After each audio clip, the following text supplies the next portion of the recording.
මේ අද කැඳවීම? කැඳවීමට මුහුණ දෙන රටක් බේරගත්ත නායකයා මේ වගේ දේවල් කරලා ඉන්න වටන්න බෑ. ඒක නිසා අපි කැඳවීමට මුහුණ දීලා එතනින් එන එකට ප්‍රතිචාර දක්වනවා.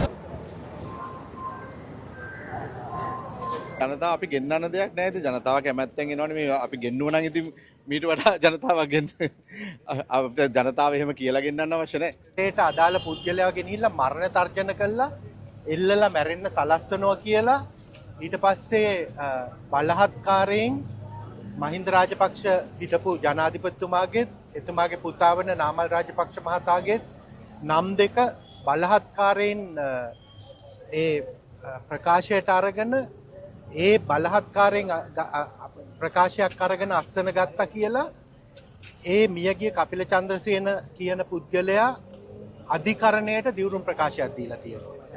මේක ඉතාම කනගාටුදායක තත්ත්වයක්. ඒ කියන්නේ මේ රටේ මුරදේවතාවෙක් වගේ බොහොම මේ දේවාලයක් වගේ තැනක් අපි පාර්ලිමේන්තුවේ හැදුවේ අල්ලස්සෝ දූෂණ කොමිෂන් විමර්ශන සභාව කියලා.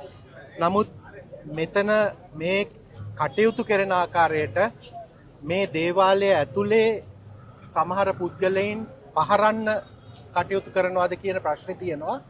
ඉතින් හැබැයි මේ ආණ්ඩුවට අපි කියනවා අපි මර්ධනයට බය නැහැ.